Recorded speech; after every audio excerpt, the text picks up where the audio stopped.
وأحسن منك لم تر قط عيني وأجمل منك لم تلد النساء خلقت مبرأ من كل عيب خلقت مبرأ من كل عيب كأنك قد خلقت كما تشاء كتاب أنزلناه إليك مبارك ليدبروا آياته وليتذكر أولو الألباب. یہ کتاب برکت والی ہے جسے ہم نے آپ کی طرف نازل فرمایا ہے تاکہ دانش مند لوگ اس کی آیتوں میں غور و فکر کریں اور نصیحت حاصل کریں. اللهم صل على سيدنا محمد وعلى آل سيدنا محمد عدد كل ذرة مئة ألف مرة. سامعین و ناظرین کرام، السلام علیکم ورحمۃ اللہ وبرکاتہ. سامعین کرام، سورہ طور آیت نمبر 35 حصہ اول. آج کا موضوع: کیا ہم بے وقوف بن گئے ہیں یا کسی دھوکے کا شکار ہو گئے ہیں؟ اس کے ساتھ آج کے سبق کا آغاز کرتے ہیں. سب سے پہلے گزشتہ سبق کا اعادہ ہوگا. ام یقولون شاعر نتربص به ریب المنون. کیا کفار کہتے ہیں یہ شاعر ہیں، ہم ان کے حق میں حوادث زمانہ کا انتظار کر رہے ہیں. قل تربصوا فإنی معکم من المتربصین. فرما دیجئے تم بھی منتظر رہو اور میں بھی تمہارے ساتھ تمہاری ہلاکت کا انتظار کرنے والوں میں ہوں.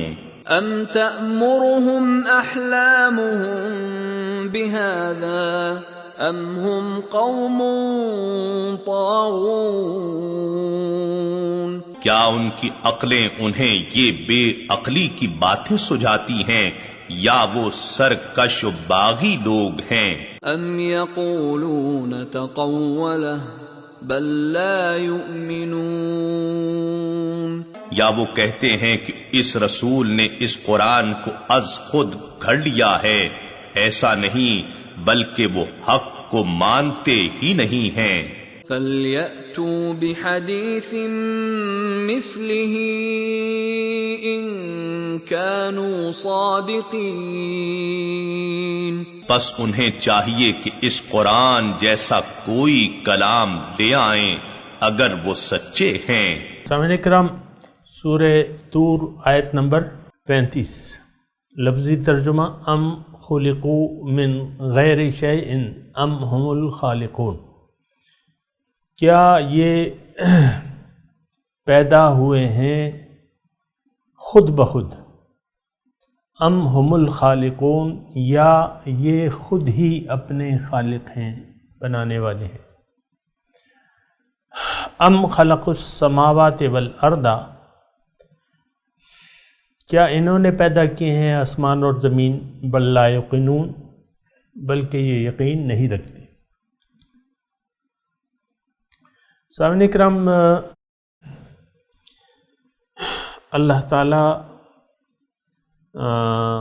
سورہ طور میں متوجہ کر رہا ہے کافروں کو جزائے اعمال کی طرف اور زندگی کے ایک مقصد کی طرف، اور اس کا خلاصہ یہ ہے کہ انسان اپنے آپ کو پہچان لے، اپنے مالک کو پہچان لے، اپنے مقصد حیات کو پہچان لے اور اپنی کامیابی کی منزل پر گامزن ہو جائے.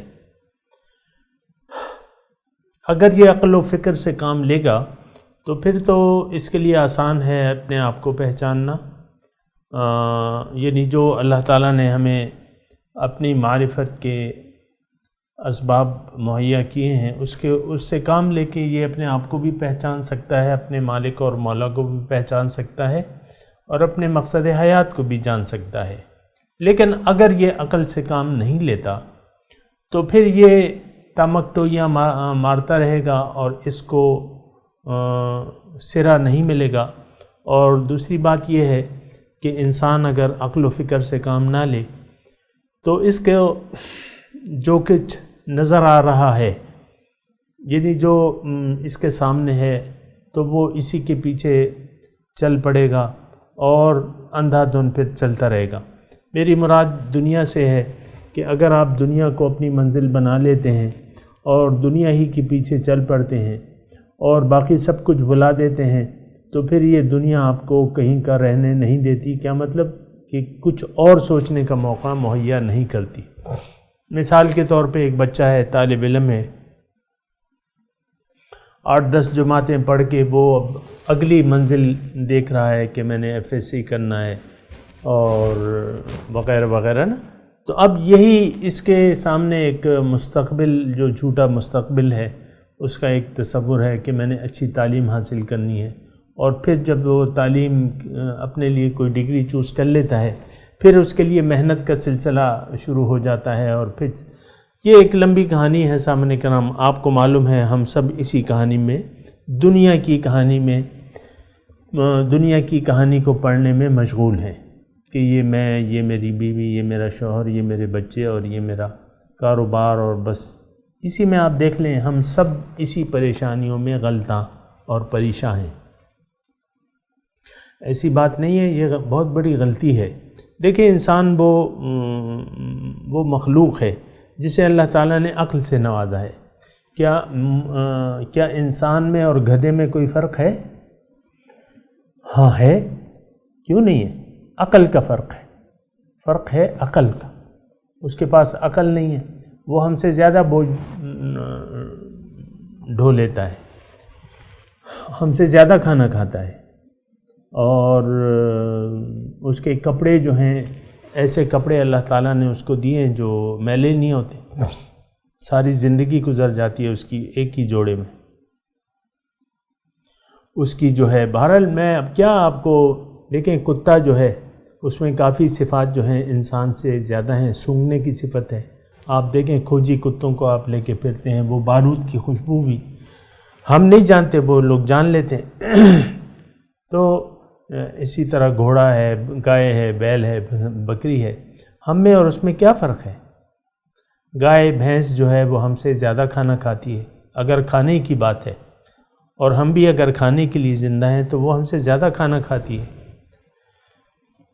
اور ہم سے زیادہ بوجھ اٹھاتی ہے یا کام کرتی ہے۔ تو ایسی بات نہیں ہے۔ یہ دیکھیں، یہ ایک بہت بڑی غفلت ہے جو ہم پہ چھائی بھی ہے، اور ہم اپنی آپ میں مگن ہیں، اپنے ظاہر میں مگن ہیں، اور باطن سے ہم غافل ہیں۔ بہرحال آج کا جو ہم سبق پڑھ رہے ہیں، ام خلقوا من غیر شیء ام ہم الخالقون، یہ آیت صرف آپ لیں اور اس کے جو مفہوم ہے اس کو آپ جانیں کہ کیا یہ خود بخود پیدا ہو گئے؟ یہ سوچتے نہیں ہیں تمہیں بھئی کس نے پیدا کیا ہے، کیوں پیدا کیا ہے، تم یہ نہیں سوچتے؟ کیا تم خود بخود پیدا ہو گئے ہو؟ اور یہاں یہ بھی میں دوبارہ عرض کر دوں سامعین کرام کہ یہ مضامین جو ہیں میرے لیے ہیں، آپ کے لیے ہیں، ہمارے غور و فکر کے لیے، اس میں ہمارے لیے نصیحت ہے۔ ہم ایک شتر بے مہار کی طرح زندگی گزار رہے ہیں۔ ہو سکتا ہے میری اس مجلس میں بعض ایسے کم عمر کے لوگ بھی ہوں، بچیاں ہوں۔ شتر بے مہار کی میں آپ کو بتاؤں کہ یہ شتر کہتے ہیں اونٹ کو، اور بے مہار کہتے ہیں اس کا کوئی کنٹرول نہ ہو، یعنی ایسی اس کی آپ رسی چھوڑ دیں، اب وہ جہاں جائے گا اور جہاں منہ مارے گا، اور یہ پھر اس کی مرضی ہے۔ انسان یعنی ایسا تو نہیں ہے۔ دیکھیں یہ ساری دنیا، یہ کائنات، یہ مخلوقات پابند ہیں۔ یہ بات ذرا سوچیں نا آپ کہ یہ ساری مخلوقات جو ہیں پابند ہیں حکم الہی کی، اور وہ حکم الہی کے خلاف نہ کرتی ہیں نہ کر سکتی ہیں۔ دوبارہ میں جملہ کہتا ہوں، جو بھی مخلوقات ہیں ہمارے علاوہ وہ قانون الہی کے نہ خلاف کرتے ہیں نہ کر سکتے ہیں، ان کو اس کا اختیار بھی نہیں ہے، مجبور ہیں، پابند ہیں۔ کل قد علم صلاتہ وتسبیحہ، ہر ایک مخلوق اپنی نماز اور اپنی تسبیح جانتی ہے، یعنی اپنے مقصد اور اس کے کرنے کے کام سے واقف ہے۔ اس کی میں تفصیل میں نہیں جاتا، آپ کے سامنے ہے سب کچھ۔ انسان، میں، آپ ایک ایسی مخلوق ہیں جس کو اللہ تعالیٰ نے اگرچہ اس کے لیے ایک کامیابی کا دستور مقرر کر دیا ہے، بات ذرا توجہ سے سنیں تھوڑی دیر کے لیے اور میری طرف متوجہ ہو جائے۔ انسان وہ مخلوق ہے جس کا مقصد سب سے برتر ہے، تمام تخلیقات سے برتر، اعلیٰ اور اولا مقصود ہے اس کا، نمبر ایک بات۔ دوسری بات یہ ہے کہ اللہ تعالیٰ نے اس کی کامیابی کا ایک طریقہ کار متعین کر دیا ہے، ایک قانون ہے، ایک طریقہ کار ہے۔ دو باتیں ہو گئیں، کیا کہا میں نے، بتائیے؟ بالکل صحیح، آپ یہ کہہ رہے ہیں کہ انسان کو، میں نے یہ کہا کہ انسان کو اللہ تعالیٰ نے ایک، یہ تمام مخلوقات کا جو مقاصد ہیں ان سے الگ ہٹ کے اور ایک برتر اور اولا، اعلیٰ مقصود حیات دے کے اس کو دنیا میں پیدا کیا ہے، پھر اس کی کامیابی کا ایک طریقہ کار متعین کر دیا ہے۔ یہ دوسری بات ہے۔ تو اب انسان کو کیا کرنا چاہیے؟ پھر اس کو ایک چیز اور دی ہے کہ اس کو عقل دی ہے، پھر اس کو اختیار بھی دیا ہے، یعنی اختیار اور عقل، یعنی عقل سے یہ سوچے گا اور اختیار کو اپنے استعمال کرے گا تو اپنی زندگی کی کامیابی کے راستے کو یہ جان جائے گا اور اس پر یہ چل پڑے گا۔ اگر یہ عقل کو استعمال نہیں کرتا، یعنی حق کو جاننے کے لیے، حق سے میری مراد یہ ہے کہ آپ اپنے مالک کو پہچان لیں، آپ اپنے آقا کو پہچان لیں، آپ اپنے مقصد حیات کو پہچان لیں اور اس کے طریقہ کار کو جان لیں۔ یہ عقل سے، یعنی عقل سے اگر آپ سوچیں گے تو آپ کے سامنے راہیں کھلتی جائیں گی۔ اللہ تعالیٰ نے قرآن مجید میں ارشاد فرمایا ہے کہ وَالَّذِينَ جَاهَدُوا فِينَا لَنَهْدِيَنَّهُمْ سُبُلَنَا وَإِنَّ اللَّهَ لَمَعَ الْمُحْسِنِينَ، کہ وَالَّذِينَ جَاهَدُوا فِينَا، جنہوں نے جد و جہد کی ہمارے بارے میں، لَنَهْدِيَنَّهُمْ سُبُلَنَا، انہیں ضرور ہم کامیابی کے راستے کی طرف ہدایت دیں گے، کیوں نہ دیں۔ وَإِنَّ اللَّهَ لَمَعَ الْمُحْسِنِينَ، اللہ تعالیٰ تو مخلصوں اور نیکوکاروں کے ساتھ ہے، یعنی اللہ کی مدد مخلصوں کے ساتھ ہوتی ہے۔ تو اصل چیز جو ہے وہ جد و جہد ہے، اور یہ بات نوٹ کر لیں، کیونکہ من جد وجدہ، جس نے کوشش کی اس نے پایا۔ اب کوشش جو ہے وہ آپ کی ظاہر کے بارے میں بھی ہو سکتی ہے اور اپنی حقیقت کے بارے میں ہو سکتی ہے۔ تو انسان کو اصل کوشش جو کرنی ہے وہ اس کام کی کرنی ہے جس کے لیے اللہ تعالیٰ نے اسے پیدا کیا ہے، یعنی جس لیے ہم اس دنیا میں آئے ہیں، سب سے پہلی ہماری فکر و کوشش یہ ہونی چاہیے۔ اور افسوس سے میں یہ یہاں پہ رک کے کہوں گا کہ ہماری کوشش جو ہے وہ تو سب سے پہلے دنیا کے لیے ہوتی ہے۔ آپ اپنے بچوں کو دیکھیں نا کہ سب سے پہلے دنیاوی تعلیم کے زیور سے اس کو آراستہ کرنا چاہتے ہیں، ایسی بات نہیں ہے، وہ تو ضروریات ہیں۔ میں اس ظاہری تعلیم کا انکاری نہیں ہوں، لیکن میں یہ ضرور کہوں گا کہ آپ حقیقت کو چھوڑ کے، یعنی باطن کو چھوڑ کے ظاہر کو اختیار کر لیتے ہیں۔ ہم سب خود والدین کیا بچے، کیا بوڑھے، کیا بچے، کیا جوان، ہم نے باطن کو نظر انداز کر کے ظاہر کو پسند کر لیا ہے۔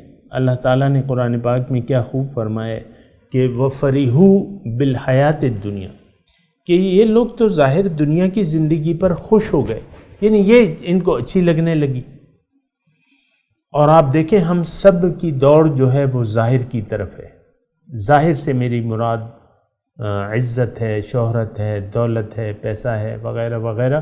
تو یہ تو ہماری منزل ہے نہیں سامنے کرام، یہ تو ہمارا مقصود نہیں ہے. یہ تو ہر آدمی اپنی قسمت لے کے آتا ہے، بس تھوڑی سی کوشش، مناسب کوشش، اور اللہ تعالیٰ اس کو دیتا ہے، وہ جو مقسوم ہے اس کا وہ ملتا ہے. لیکن ہم جو بات کر رہے ہیں سامنے کرام وہ یہ ہے کہ ہم دنیا میں آ کے اپنے آپ کو بھلا کے زندگی گزارتے ہیں اور گزارتے رہتے ہیں، گزارنا شروع کرتے ہیں اور پھر گزارتے چلے جاتے ہیں. آج میں یہ اور آپ جس معاشرے میں رہ رہے ہیں، ان لوگوں کی اکثریت جو ہے وہ ان کی ترجیحات جو ہیں وہ ظاہر ہیں، اور یہ بہت بڑے نقصان کا باعث بن سکتی ہے. سامعین کرام، ایسا نہیں کرنا چاہیے. ظاہر تو آپ کی منزل ہے نہیں، آپ نے کیسے اس کو اپنی منزل بنا لیا. دوسری بات یہ ہے کہ اگر ایک رخ کو آپ یعنی ترجیح دے دیں گے تو دوسرا رخ تو جو اصل باطن ہے، جو اصل رخ ہے، جس طرف آپ نے توجہ کرنی ہے، وہ تو پھر آپ سے رہ جائے گا، آپ اس کو بھلا کے زندگی گزاریں گے. اور میں ایک یہ بات کہہ رہا ہوں سامعین کرام، تھوڑا سا اس پہ غور کریں کہ آج کا انسان جو بھی ہے، یعنی روئے زمین پہ جو بھی انسان بس رہے ہیں، انہوں نے اپنے خالق، مالک اور مقصود و محبوب و مطلوب کو بھلا کے زندگی گزار رہے ہیں. یہ ایک بہت خطرناک کیفیت ہے. اس کا پتہ تو دنیا میں بھی یعنی آپ کو چلے گا، یعنی دنیا میں بھی اس کے اثرات آپ پر ہوں گے. ایک حدیث کا مفہوم ہے، حضور صلی اللہ علیہ وسلم فرماتے ہیں کہ منافق جو ہے وہ اس کی مثال ایسی ہے کہ جیسے ایک اونٹ کو باندھ دیا گیا، تھوڑے عرصے کے لیے باندھ دیا گیا اور پھر تھوڑے عرصے کے لیے اس کو چھوڑ دیا گیا، کھلا چھوڑ دیا گیا. اب اس کو نہ یہ معلوم ہے کہ مجھے باندھا کیوں گیا ہے، نہ اس کو یہ معلوم ہے کہ میری رسی کھولی کیوں گئی ہے. تو یہ منافق کی مثال ہے. اب منافق تو مطلب یہ ہے کہ میں اس کی وہ نہیں کرتا وضاحت، لیکن یہ ہے کہ منافق کی مثال یہ ہے. دیکھیں ہم پہ تکلیفیں آتی ہیں دنیا میں تکالیف وغیرہ آتی ہیں اور ہم اس کا سامنا کرتے رہتے ہیں. پریشانیوں میں کبھی ہمارا وقت پریشانی میں گزرتا ہے، کبھی خوشحالی میں گزرتا ہے. جیسے کہ اللہ تعالیٰ نے فرمایا ہے کہ وَنَبْلُوكُمْ بِالشَّرِّ وَالْخَيْرِ فِتْنَةً، کہ ہم تمہاری آزمائش کریں گے اچھی حالت میں بری حالت میں بھی. اب یہ دونوں حالتیں آتی ہیں. اور سورہ فجر کی میں وہ آپ کو آیت بھی پڑھ کے سناتا ہوں. وَأَمَّا الْإِنسَانُ إِذَا مَا ابْتَلَاهُ رَبُّهُ فَأَكْرَمَهُ وَنَعَّمَهُ فَيَقُولُ رَبِّي أَكْرَمَنِ وَأَمَّا إِذَا مَا ابْتَلَاهُ وَقَدَرَ عَلَيْهِ رِزْقُهُ فَيَقُولُ رَبِّي أَهَانَنِ، کہ جب مولا انسان کا رب جو ہے اس کی آزمائش کرتا ہے. اذا مبتلا، تھوڑا سا دیکھیں یہ میں جو آپ کے سامنے لگا رہتا ہوں یہاں مجھے کہنا پڑتا ہے کہ بعض لوگ اس کو روایتی طور پہ سنتے ہیں، درس لگا کے کوئی کام کرنے لگتے ہیں. یعنی درس آپ نے لگا لیا، پھر 2 رکعت نماز نفل کی بھی مان لی، یا آپ بیٹھ گئے تسبیح گھمانے، آپ کے ہاتھ پہ انگوٹھی بندی بھی ہے، مثال کے طور پہ عرض کر رہا ہوں، اور آپ اس کو بھی جپ رہی ہیں اور یعنی درس بھی چل رہا ہے. ایسا نہیں ہے. درس اگر آپ نے سننا ہے تو سنیں، نہیں سننا تو پھر جو کرنا ہے آپ نے کریں کام. مطلب یہ ہے کہ ایک کام کریں، ایک وقت میں ایک کام. آپ ایک وقت میں 2 کام کر رہے ہیں تو پھر تو یہ مناسب نہیں ہے. یہ مضمون اصل میں بڑا اہم ہے، اس لیے میں نے یہ 2 جملے کہے کہ انسان جو ہے وہ یعنی سورہ فجر کی میں آپ کو وہ بتا رہا تھا کہ اللہ تعالیٰ فرما رہا ہے کہ میں اس کو جب نعمتیں دے دیتا ہوں تو یہ کہتا ہے کہ یہ تو میں اس کا مستحق تھا، میرے رب نے مجھے نوازا. اور جب مشکلات اور تکلیفیں ہوتی ہیں تو وہ کہتا ہے میرے رب نے مجھے ذلیل کر دیا. یعنی اس کا کیا مطلب؟ دونوں حالتوں میں اس نے رب کو تو یاد رکھا، لیکن اس حیثیت سے نہیں کہ یہ میری آزمائش ہے۔ اچھی حالت جب انسان پہ آتی ہے تو اس کو شکر ادا کرنا چاہیے اور نعمتوں کو ضائع نہیں کرنا چاہیے اور اسی مقصد کے لیے استعمال کرنا چاہیے جو کہ ہیں جس کے لیے نعمتیں دی گئی ہیں۔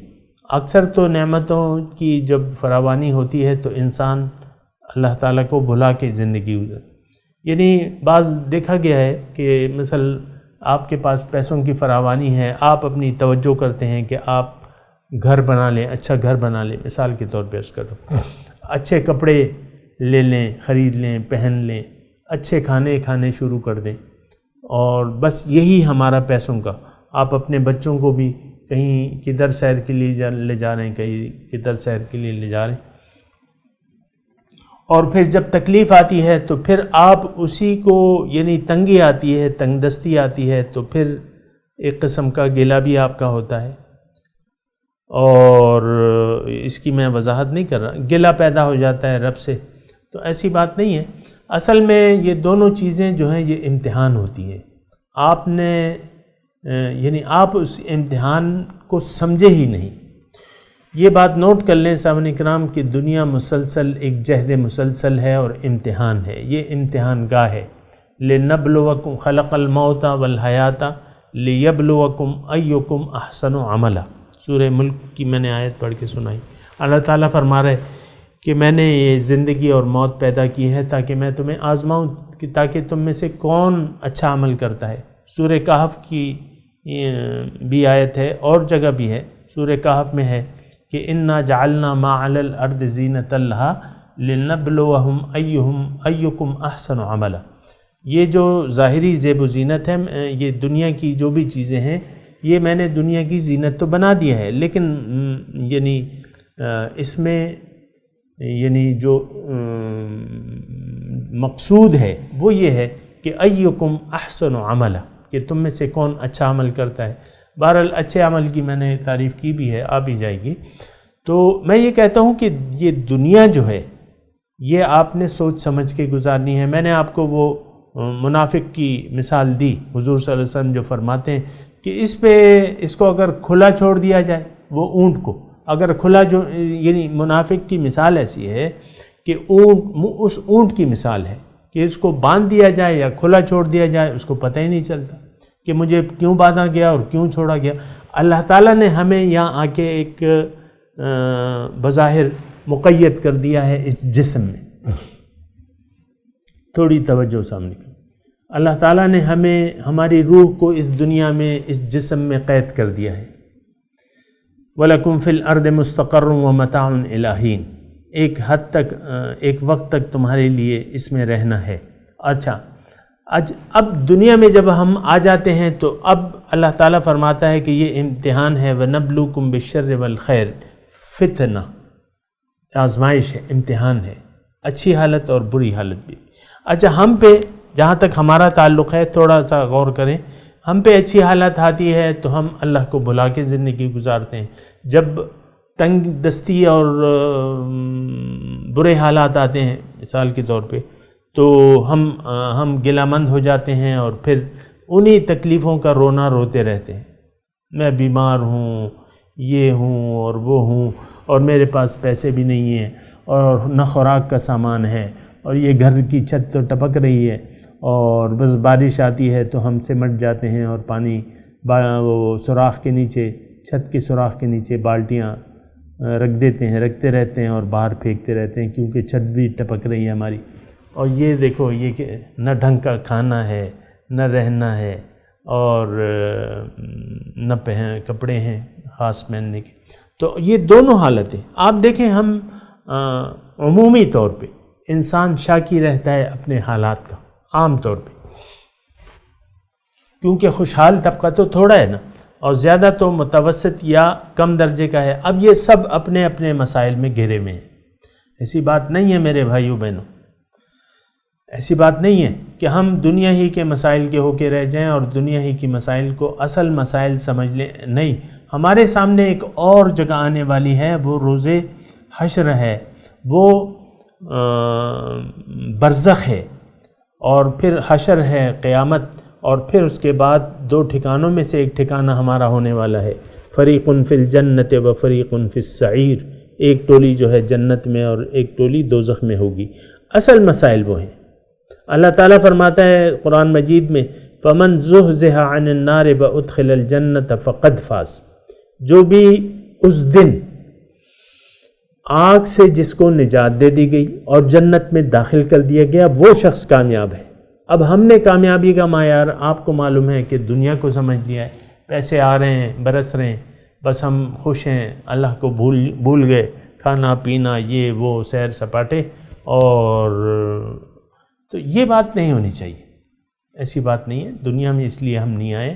یہ دیکھیں، یہ جو مضمون بیان ہو رہا ہے یہ غافل لوگوں کا مضمون بیان ہو رہا ہے۔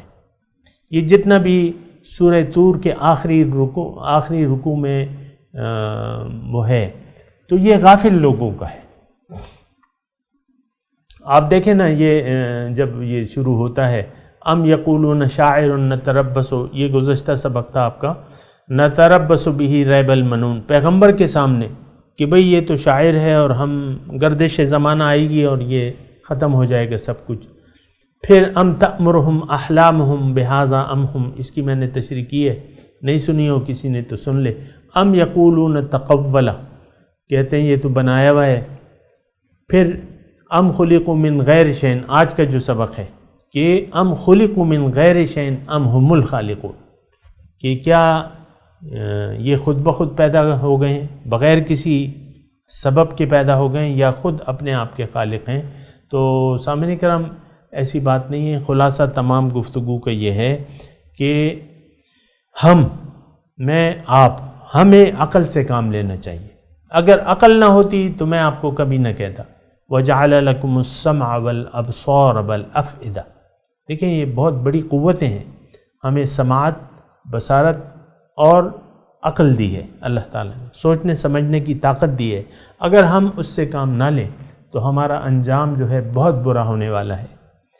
یہ جو آخری رکوع ہے سورہ طور کا، یہ ان لوگوں کا ہے جو عقل کو استعمال ہی نہیں کر رہے، اور جن کی ساری تگ و دو جو ہے وہ دنیا کے لیے ہے، جن کی ساری توجہ دنیا کی طرف ہے، اور اللہ تعالیٰ کی ہدایت، اللہ کے پیغمبر اور جزائے اعمال سے یہ لوگ غافل ہیں، کیونکہ یہ سوچتے نہیں ہیں۔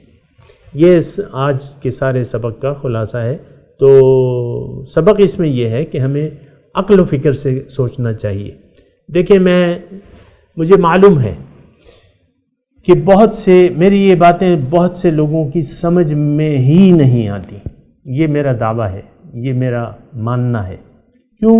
اس کی وجہ یہ ہے کہ ہم دنیا کے گرداب میں ایسے پھنس گئے ہیں کہ کسی بھی کہنے والے کی بات ہماری سمجھ میں نہیں آتی۔